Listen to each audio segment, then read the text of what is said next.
जब भी हम कोई पैक्ड फूड खरीदते हैं तो उसके अंदर फूड लेबल लाजमी मेंशन होता है, और डायबिटिक पेशेंट के लिए उस फूड लेबल को जानना बहुत ज़्यादा ज़रूरी है। मैं मेनली उसमें से दो चीज़ों को हाईलाइट करूँगी।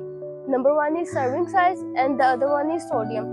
सॉल्ट इनटेक इसलिए ज़्यादा ज़रूरी है उसके लिए जानना, क्योंकि डायबिटिक पेशेंट में कार्डियोवैस्कुलर डिजीज रिस्क ज़्यादा होता है as compare to normal person. तो उसको अपना सोडियम इंटेक या सॉल्ट इंटेक का भी ख्याल रखना चाहिए। नॉर्मली जो एक डायबिटिक पेशेंट के लिए सोडियम इंटेक रिकमेंडेड है कि वो पूरे दिन में कंज्यूम कर सकता है, that is 2300 milligram per day, और तकरीबन ये 1 टीस्पून के बराबर होता है। और आपने उस 1 टीस्पून को ओवरऑल पूरे दिन के अंदर पूरे मील्स में डिवाइड करना होता है।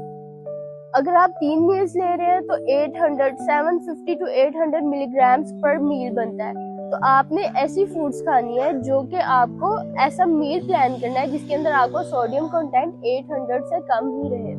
और जब हम प्रोसेस फूड की बात करते हैं तो उसके अंदर इसकी अमाउंट वेरी करती है according to the serving of the container. अगर मैं बात करूं इसकी, तो हमारे पास ये एक न्यूट्रिशन फैक्ट लेबल है जिसके अंदर हाफ कप की सर्विंग दी हुई है और इस 4 सर्विंग्स इस कंटेनर के अंदर मौजूद है। और अगर इसके अंदर सोडियम कंटेंट देखा जाए तो 300 मिलीग्राम बनता है, जो कि 800 से कम है। दैट मीन्स कि ये एक डायबिटिक पेशेंट खा सकता है इजीली। इसकी 1 सर्विंग को ही कंज्यूम करें, ज़्यादा खाने की ज़रूरत नहीं है।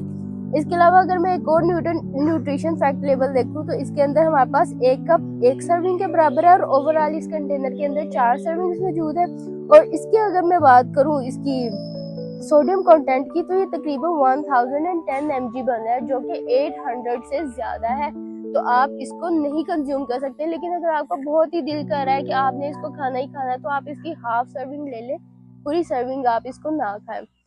ये बिल्कुल ऐसी है कि जैसे आपका बजट 800 रुपया और आपने उस 800 रुपये में अपना एक पूरा मील डिज़ाइन करना है, और आपको कोई 1000 रुपये की चीज़ पसंद आ गई है तो आप उसको एडजस्ट करने की कोशिश करें अब उसको उस बजट के अंदर, जो कि आपके बजट को वो थोड़ा सा हिला देगा। तो आपने कोशिश करनी है कि अपनी जो भी फूड आइटम या मील डिज़ाइन कर रहे हैं उसको 800 मिलीग्राम से कम ही रखें, सोडियम कंटेंट के लिहाज से बता रही हूँ। And comment below the foods that you mostly like to eat, और उनका फूड लेबल और उनके सोडियम कंटेंट लाजमी मेंशन करें।